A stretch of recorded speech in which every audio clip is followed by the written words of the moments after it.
September 10, 2025. Orem, Utah. Utah Valley University's campus was alive with anticipation. Thousands of students, supporters, and critics filled the plaza, drawn to see one man, Charlie Kirk. At just 31 years old, Kirk had become one of the most polarizing voices in American politics. As the founder of Turning Point USA, he had built a career challenging students directly, sitting across from them at his prove me wrong table, daring them to argue, daring them to confront his worldview. For his fans, he was a hero. For his detractors, a lightning rod. But on this day, one person turned disagreement into deadly violence. At approximately 12:20 p.m., Kirk was deep in discussion, responding to a question about America's epidemic of mass shootings. Thousands listened closely. Then, without warning, a sharp crack cut through the air. A single bullet tore across the campus, striking Kirk in the neck. In seconds, the energy of the crowd flipped from debate to terror. Witnesses described a horrifying scene. Kirk slumping forward, blood spilling down his shirt, gasps turning to screams as panic surged across the plaza. The shot was no accident.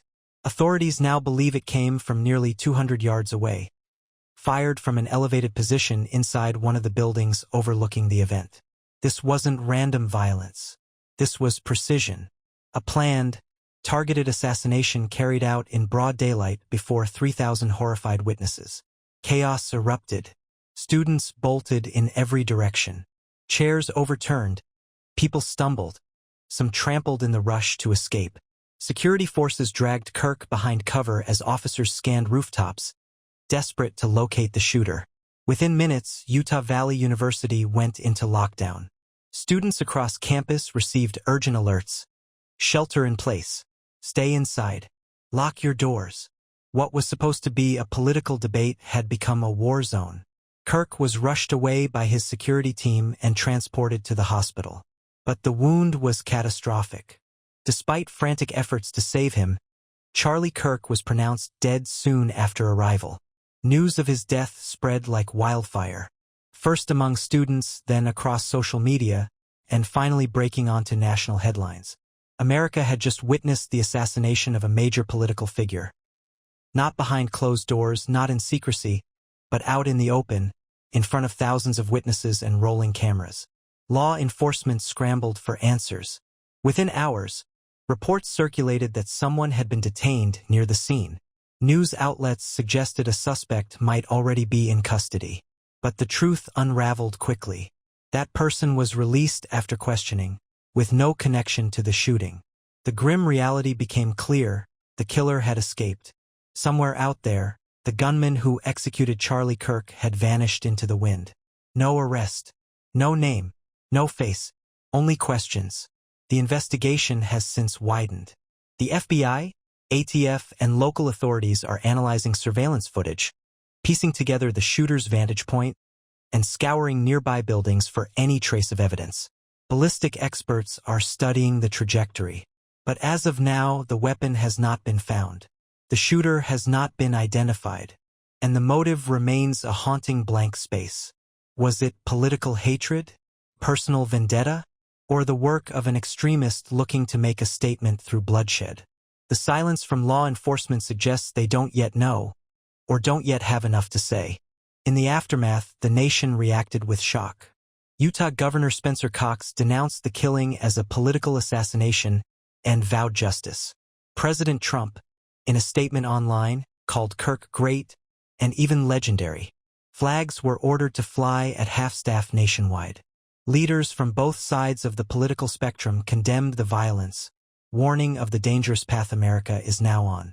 Because this was not just an attack on a man, it was an attack on the fragile fabric of free speech and open discourse in a country already teetering on the edge. At Utah Valley University, grief quickly turned into mourning. Classes were suspended. The campus became an active crime scene. Vigils began that same evening. Candles glowing against the night sky, students standing in silence, grappling with the reality that they had witnessed history and horror unfold in front of them. Many will carry those images forever. The gunshot, the screams, the chaos, the silence that followed. Yet the most haunting element is what remains unknown. The shooter is still at large. No motive, no identity, no capture. A sniper who carried out a precision attack in broad daylight and disappeared. Investigators are left with fragments, and a country is left with fear.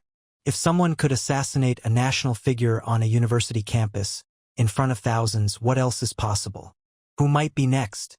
The killing of Charlie Kirk marks a chilling new chapter in America's era of political division. It has exposed vulnerabilities in public security, amplified fears of political extremism, and left a gaping wound in the national conversation. The search for answers continues. The manhunt is still active. And until the shooter is found, the story of Charlie Kirk's assassination will remain an open wound. One bullet, one moment, that changed everything. If you've stayed with us through this breakdown, thank you for watching. This is a case still unfolding, and we will continue to follow every new development.